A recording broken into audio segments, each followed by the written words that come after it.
Hello' বন্ধুসকল, মই আপোনালোকক আজি ফ্লিপকাৰ্টৰ বিষয়ে অলপ কিবা দেখাম। তো আপোনালোকে দেৰি নকৰি ভিডিঅ'টো চাই থাকক আৰু শেষলৈকে চাব।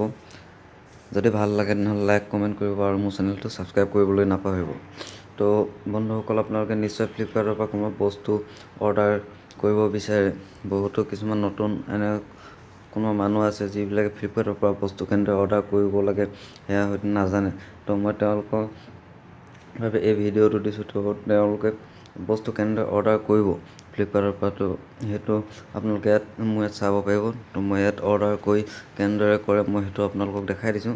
তো আপোনালোকক ফ্লিপকাৰ্টত নিজৰ নাম, এড্ৰেছ সকলোখিনি দিয়াৰ পাছত আপোনালোকে বস্তু অৰ্ডাৰ কৰিব লাগিব। তো বস্তু অৰ্ডাৰ কৰিবলৈ আপোনালোকে ইয়াত যিকোনো এটা বস্তু, ধৰি লওক মই ইয়াত যিকোনো এটা বস্তু মই চইচ কৰি দিলোঁ। তো আপুনি চাৰ্চ কৰি ল'ব পাৰে। মই ইলেক্ট্ৰনিক্সৰ কিবা এটা বস্তু ধৰি লওক, মাত্ৰ আপোনালোকক দেখাবৰ কাৰণেহে মই হেৰি কৰিছোঁ। তো আপোনালোকে ইয়াত ইলেক্ট্ৰনিক্সৰ নিদিওঁ, মই ইয়াত চাৰ্চ কৰিছোঁ হেডফোন, যিকোনো হওক। মই ইয়াৰে এটা বস্তু, যিকোনো এটা বস্তু মই অৰ্ডাৰ কৰিব লাগে। তো মই এতিয়া কেনেদৰে অৰ্ডাৰ কৰিম? তো অৰ্ডাৰ কৰিবলৈ ইয়াত এটা কাম থাকে, ইয়াত এইটো টেপ কৰিব বস্তুটোত। তো বস্তুটো টেপ কৰাৰ পাছত এনেদৰে আহিব। তো ইয়াত এডেড টু কাৰ্ট আৰু বাই নাও আছে। এডেড টু কাৰ্ট কৰিলে মানে আপুনি বস্তুটো ছেভ কৰি থ'ব পাৰিব। এইটো বস্তু ধৰি লওক আপুনি পাছত অৰ্ডাৰ কৰিব, তো আপুনি ছেভ কৰি থ'ব। আৰু যদি বাই নাও কৰে, বৰ্তমান আপুনি এতিয়াই ডিলিট কৰিব, অৰ্ডাৰ কৰিব পাৰিব। তো আপুনি বাই নাও কৰি দেখাইছোঁ। আপুনি ইয়াত স্কিপ কণ্টিনিউ হ'ব। যদি ইয়াৰ লগত কিবা বস্তু, এই দুটাৰ কিবা এটা বস্তু আপোনাৰ প্ৰয়োজন হৈছে বা দৰকাৰ হৈছে, তেনেহ'লে আপুনি অৰ্ডাৰ কৰিব পাৰিব। আৰু যদি দৰকাৰ হোৱা নাই তেনেহ'লে আপুনি স্কিপ কণ্টিনিউ কৰি দিব।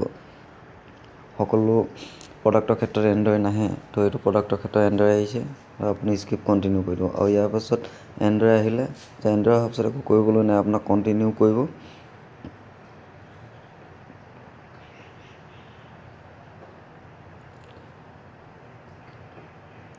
ইয়াত আপুনি কেনেদৰে পে'মেণ্ট কৰিব সেইটো আপোনাৰ কথা। ক্ৰেডিটত কৰে, ATM কাৰ্ডত কৰে, ফোনপে', নেট বেংকিং বা কেছ অন ডেলিভাৰী, আপুনি যেনেদৰে হয় তেনেদৰে কৰিব পাৰিব। তো মই ইয়াত কেছ অন ডেলিভাৰী দেখাই দিছোঁ। কেছ অন ডেলিভাৰী কৰাৰ পাছত ইয়াত প্লেচ অৰ্ডাৰ, এইটোত আপুনি এবাৰ টেপ কৰিব। তো টেপ কৰাৰ পাছত আপোনাৰ কাম এটাই মাত্ৰ, এইটো যিটো ওপৰত সংখ্যাত লিখা আছে 379 লিখা আছে। তো আপুনি এইটো সংখ্যা ইয়াত ইণ্টাৰ এটা কেৰেক্টাৰ, ইয়াতে আপুনি সেইটো আকৌ নম্বৰটো লিখি পিনে ইয়াত কনফাৰ্ম অৰ্ডাৰ, ইয়াত আপুনি টেপ কৰি দিব লাগে। মই এইটো যদি কনফাৰ্ম অৰ্ডাৰ কৰি নিদিওঁ, কাৰণ যদি মই আকৌ কেঞ্চেল কৰি দিওঁ তেনেহ'লে মোৰ একাউণ্টটো হয়তো অলপ দিনৰ বাবে বন্ধ কৰি দিব পাৰে। তো মই আপোনাক অৰ্ডাৰ কৰি দেখুওৱা নাই। তো আপুনি মাত্ৰ কাম ইমানে, মাত্ৰ এই সংখ্যাটো লিখি পিনে আপুনি সেইটো কনফাৰ্ম অৰ্ডাৰ কৰি দিব লাগে। অৰ্ডাৰ কৰি দিয়াৰ পাছত আপোনাৰ কাম শেষ, আৰু আপোনাৰ একো কৰিবলগীয়া নাই। আপোনাৰ সেইটো বস্তু আপোনাৰ আহি যাব। যিহেতু ডেট দিয়া থাকে আপুনি চাব পাৰিব। আপুনি এইটো চাবলৈ, যিটো অৰ্ডাৰ কৰিলে সেই বস্তুটো চাবলৈ আপুনি